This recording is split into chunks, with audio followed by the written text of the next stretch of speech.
மற்றவங்களுக்கு உதவுவது நல்ல செயல் மட்டும் இல்லை, அது ஒரு பெரிய சக்தி. நம்மளால் முடிந்த அளவுக்கு கொஞ்சம் உதவி செய்தாலே போதும், அது ஒருத்தவங்களோட லைஃபே மாற்றிடும். அப்படி ஒரு உதவி தான் ஒரு கிராமத்தையே மாற்றுச்சு.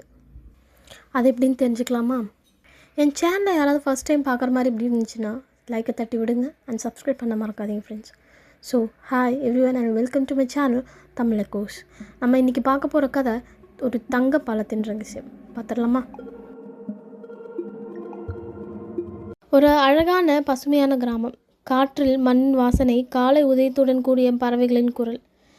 அந்த கிராமத்தில் விவசாயிகள் எல்லாம் ஒன்றாக சேர்ந்து மகிழ்ச்சியாக வேலை செய்வாங்க. அவர்களுக்கு வேலை என்றால் சுமை இல்லை, அது ஒரு சந்தோஷம். ஆனால் அந்த மகிழ்ச்சியிலும் ஒரு சின்ன துக்கம் இருந்துச்சு. அதுதான் ராமு. ராமு அந்த கிராமத்தை சேர்ந்தவன் தான். ஆனால் ஒரு திருடன். பகலில் அவன் சாதாரணமாக இருந்தாலும் இரவு திருடுவான். விவசாயிகள் வளர்த்து வச்ச காய்கறி எல்லாம் ராமு ஒவ்வொரு இரவும் திருடுவான். அடுத்த நாள் சந்தையில் விற்று அதில் வர பங்கை ஏழை மக்களுக்கு கொடுப்பான். ஆனால் விவசாயிங்களுக்கு அது தெரியாது. அவங்களுக்கு தெரிஞ்ச ஒன்று தான், யாரோ தினமும் காய்கறியை திருடுறாங்க. அதனால் அவங்க மனசெல்லாம் நொந்து, நாம் இவ்வளோ உழைச்சும் என்ன பயன், வளர்த்து வைக்கிறது எல்லாம் இப்படி யாரோ திருடிட்டு போயிடுறாங்களே என்ற ஒரு கவலை. ஒரு நாள் திடீரென்று ஒரு பெரிய மாற்றம். அந்த கிராமம் முழுக்க வறட்சி வந்தது. மழை இல்லை, நீர் இல்லை, பயிர் இல்லை. விவசாயிகளின் நிலமெல்லாம் உலர்ந்திருந்தது. ஆனால் அந்த கிராமத்துக்கு அருகில் ஒரு பெரிய நதி இருந்துச்சு. அந்த நதிக்கு பக்கத்தில் இன்னொரு கிராமம். பசுமை நிறைந்த நிலங்கள், நிறைய காய்கறிகள், பழங்கள். அதை பார்த்த விவசாயிகள் அங்கே போய் வாழ்ந்தால் நம்ம வாழ்க்கையெல்லாம் மாறிடும் என்று நினைத்தாங்க. ஆனால் நதியை கடக்க வழி இல்லை. ஒரு இரவு ராமும் வழக்கம் போல் திருட வரான். ஆனால் எங்கும் காய்கறி இல்லை. அவன் சோகமாகி இங்கிருந்த பயனில்லை என்று நினச்சி வேறு இடம் போயிடலாம் அப்படின்னு அவன் நதியை கடக்க முயற்சி செய்கிறான். ஆனால் நதியை கடக்க ஒரு வழி இல்லை. சரி, நீந்தியாவது செல்லலாம் என்று அவன் முயற்சி செய்தான். அவன் முயற்சி செஞ்சதுக்கு ஒரு பலன், ஒரு அதிசயம் நடந்துச்சு. நதியில் ஏதோ ஒன்று மின்னுது.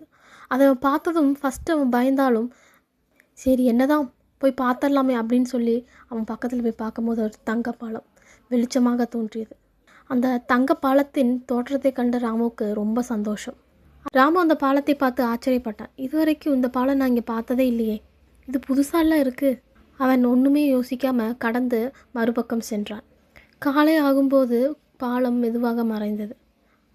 அடுத்த நாள் விவசாயிங்க பார்த்தாங்க, ராமு அந்த மறுபுறம் கிராமத்தில் வேலை செய்கிறான். எல்லாருக்கும் அதிர்ச்சி. இவன் எப்படி அங்கே போனான் என்று ஒரு குழப்பம். அடுத்த இரவு ராமு மீண்டும் அந்த தங்க பாலம் வழியாக வந்தான். இந்த முறை காய்கறி, பழங்கள் எல்லாம் எடுத்துக்கொண்டு வந்தான். எல்லா விவசாயிகளின் வீட்டிலும் அமைதியாக வைத்துவிட்டு மீண்டும் திரும்பி போவான். இந்த உதவியை அவன் தினமும் செய்ய மறுக்கவில்லை. இந்த உதவியை செய்வது ராமுதான் என்று தெரியாமல் ஒரு நாள் எல்லா விவசாயிகளும் சேர்ந்து ராமுவை பிடிச்சாங்க. ஏண்டா, நீ தானே எங்கள் காய்கறி எல்லாம் திருடியவன் என்று எல்லாரும் கோவப்பட்டாங்க. அப்போ ராமு மெதுவாக சொன்னான், ஆமாம், நான் தான் திருடினேன். ஆனால் அதை நான் எனக்கு மட்டும் திருடவில்லை, ஏழை மக்களுக்கு உதவுறதுக்கு வேண்டி தான் திருடினேன். அந்த வார்த்தை கேட்டதும் விவசாயிகளின் கண்களில் கண்ணீர். அவர்கள் புரிந்து கொண்டார்கள், ராமு திருடன் இல்லை, நல்ல மனசுள்ள மனிதன். அடுத்த இரவு விவசாயிகள் எல்லாரும் ராமுவுடன் சேர்ந்து அந்த தங்க பாலத்தை பார்க்க சென்றார்கள். ஆனால் பாலம் தோன்றவே இல்லை. ராமு மட்டும் முன்னே சென்றான். அப்போது பாலம் அவனுக்காக மட்டும் தோன்றியது. அவர்கள் புரிந்து கொண்டார்கள், அந்த பாலம் நல்ல மனசுக்காரங்களுக்கு மட்டும்தான் திறக்கும் போல. அதற்கு பிறகு விவசாயிகள் எல்லாரும் ஒன்றாக சேர்ந்து மீண்டும் வேலை செய்ய தொடங்கினார்கள். ராமுவை சேர்த்து கொண்டார்கள். அந்த கிராமம் மீண்டும் பசுமையாக மாறியது. எப்போதும் ஒருவரின் செயலை மட்டும் பார்த்து உடனே தீர்ப்பு சொல்லக்கூடாது. நல்ல மனசு இருந்தால் கடவுள் கண்டிப்பாக உதவுவார். உண்மையான செல்வம் பகிர்ந்து வாழ்வது தான். நீங்கள் நல்லவங்களாக இருந்தால் உங்கள் வாழ்க்கையிலுமே ஒரு தங்க பாலம் கண்டிப்பாக திறக்கும்.